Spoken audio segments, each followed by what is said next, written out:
নমস্কার, কেমন আছেন সবাই? প্রিয় কথার আরেকটি ব্লগে আপনাদের সবাইকে স্বাগতম জানাই। এখন ঘড়িতে 10টা 50। আমার সকালের খাবার এখনো খাওয়া হয়নি, তাই মা এদিকে আমাকে খাইয়ে দিচ্ছিল। আসলে বাড়িতে থাকলে একটু দেরি করেই ঘুম থেকে ওঠা হয়।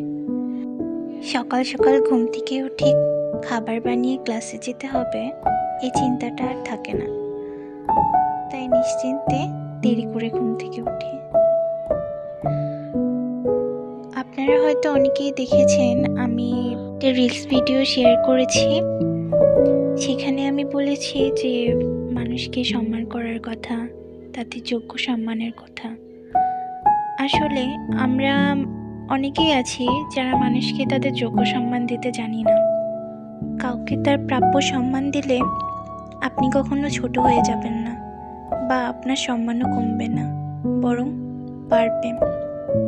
আপনার বাড়ির বউ, আপনার ঘরের লক্ষ্মী, কাজেই তাকে কখনো ছোট করবেন না, তার মনে কখনো আঘাত দেবেন না। তাকে কষ্ট দিলে আপনার সংসারে কখনো উন্নতি আসবে না। তারাও মানুষ, তাদের ঘর বাড়ি, আত্মীয় পরিজন, আপনজন, ভালোবাসার মানুষদের ছেড়ে আপনার সংসারে এসেছে। সব কিছু বিসর্জন দিয়ে আপনার সংসারকে আলোকিত করে রেখেছে।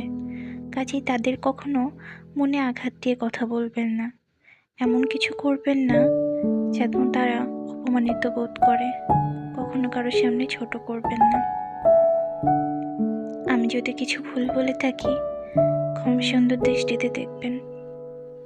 এটা আমার বড় পিসি। বড় পিসির সাথে একটু দুষ্টুমি করছিলাম। বড় পিসিকে বলছিলাম, দেখো তো স্ক্রিনে কাকে দেখা যায়? বলে, এটা প্রিয়ন্তী, আর এটা আমি। বড় পিসিকে বলছিলাম, সবাইকে বলে দাও টাটা। ব্লগে যে কথাগুলো বললাম কারো মনে আঘাত দেওয়ার জন্য বলিনি।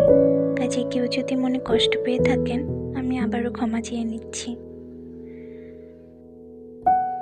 চলুন ভিডিওটি এখানেই শেষ করছি। ব্লগটি ভালো লেগে থাকলে অবশ্যই লাইক, কমেন্ট, শেয়ার করে দেবেন। দেখা হবে পরবর্তী কোনো ব্লগে। সে পর্যন্ত সবাই ভালো থাকবেন, সুস্থ থাকবেন, সাবধানে থাকবেন।